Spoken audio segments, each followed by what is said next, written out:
Nous, notre vision, c'est que, évidemment, il y a une transition démographique qui est devant nous. Il faut apporter des réponses à cette transition démographique, mais ces réponses doivent forcément aussi être des réponses aux transitions sociales et environnementales qui ne sont pas des moindres problèmes.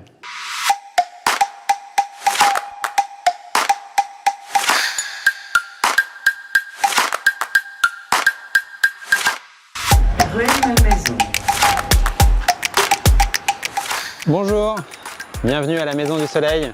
Suivez-moi.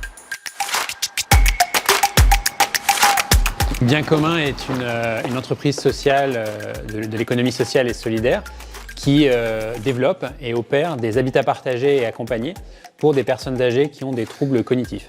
Donc ce sont des maisons comme celle où on est actuellement, la Maison du Soleil, qui accueille 8 personnes âgées qui sont des colocataires et qui vivent en étant accompagnées en continu par une équipe d'animateurs, animatrices, auxiliaires de vie. Et donc vous avez en permanence au moins 2 personnes la journée et puis une personne la nuit. Et c'est vraiment une colocation, donc on vit ensemble. Déjà on prépare les repas, on profite de la maison, du jardin, on fait des jeux, des activités du quotidien, du jardinage. On a une vie sociale, on est ensemble et puis on a beaucoup d'aidants familiaux qui viennent parce que c'est une maison qui est co-gérée avec les aidants familiaux. Le fonctionnement de la maison, les règles de vie, on les crée ensemble.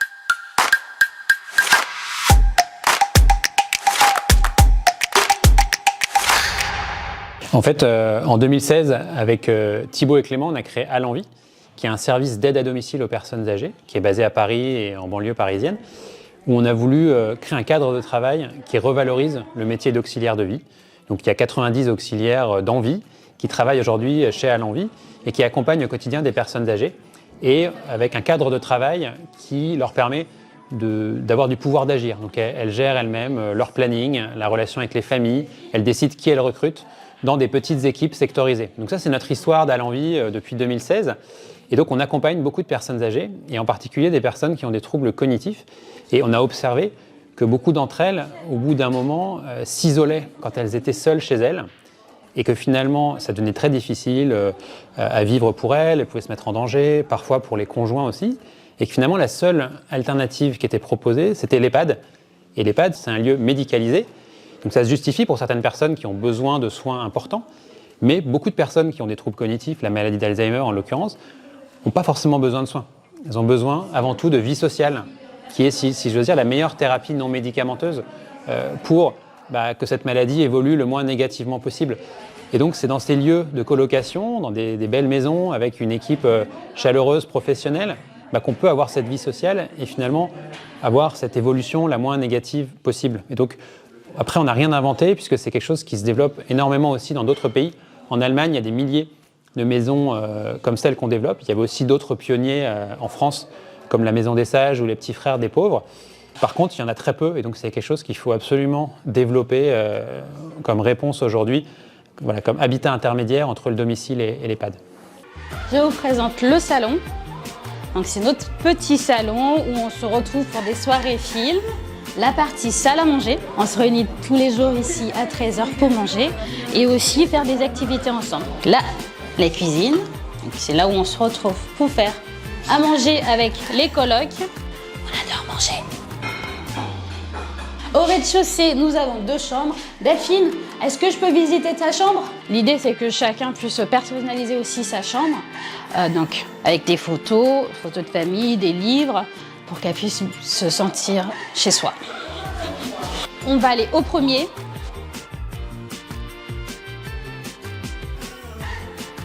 Au premier, nous avons 5 chambres. Quand on arrive à la maison, vous avez l'immobilier de base, donc le lit, du rangement. Et après, voilà, chacun apporte la vie dans sa chambre. Vous me montrez votre chambre?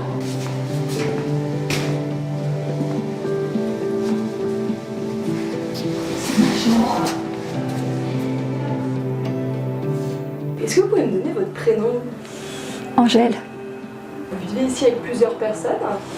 Plusieurs personnes, mais qu'un lit. Vous avez votre chambre à vous? Voilà, c'est ça.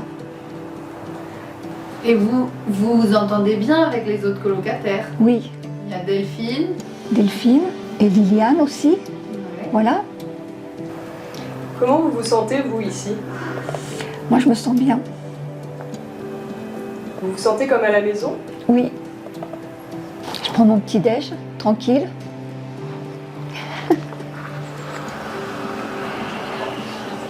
Et puis voilà, Après, vous cuisinez. après on va cuisiner, Vous faites le brochet. un brochet.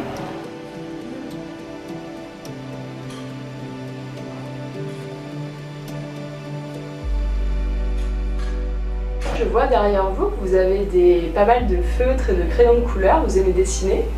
Mm. Qu'est-ce que vous dessinez?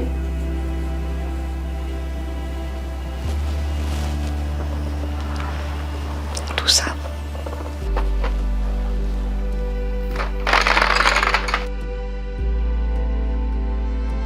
Avant, vous étiez où, Angèle?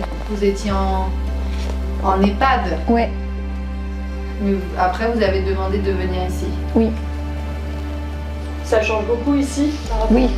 Ah oui, ça c'est radicalement bien. Moi j'aime bien que les gens ils sont gentils ici. Qu'est-ce que vous aimez bien dans l'ambiance ici? Les gens.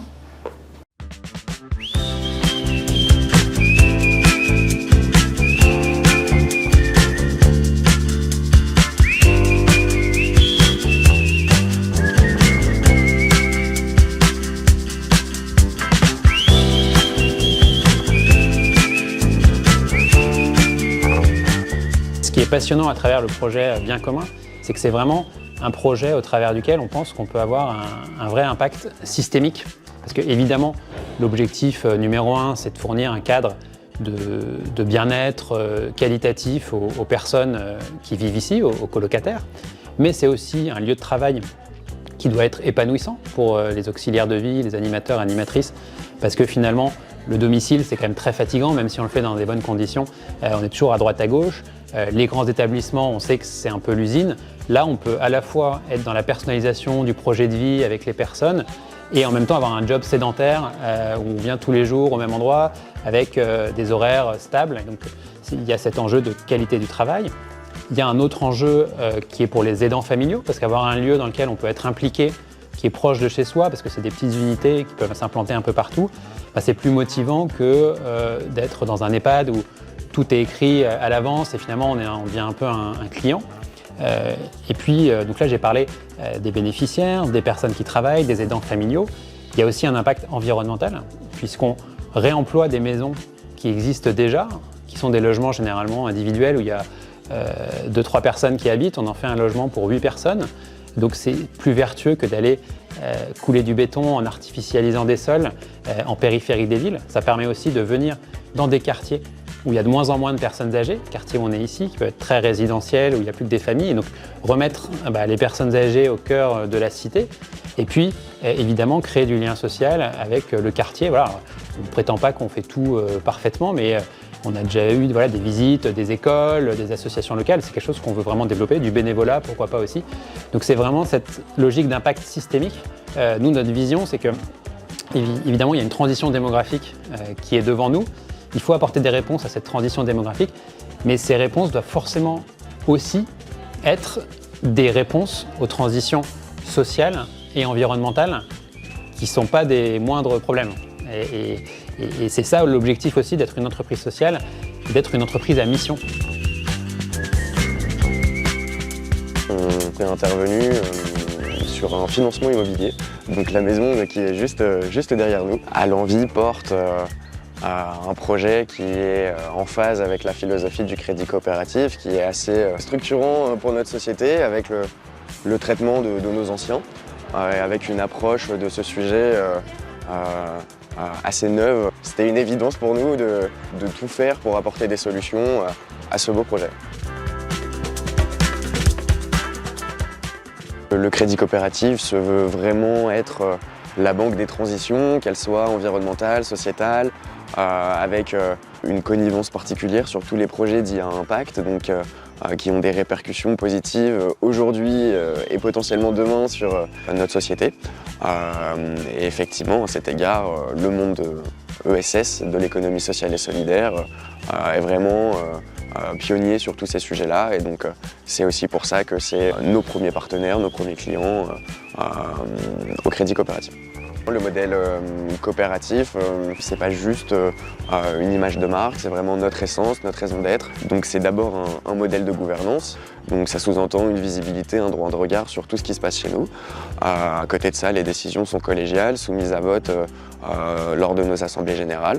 Dans la continuité de ça, c'est aussi des positions assez claires sur des sujets qui peuvent être relativement polémiques, avec une exclusion formelle d'activités type l'armement ou les énergies fossiles par exemple.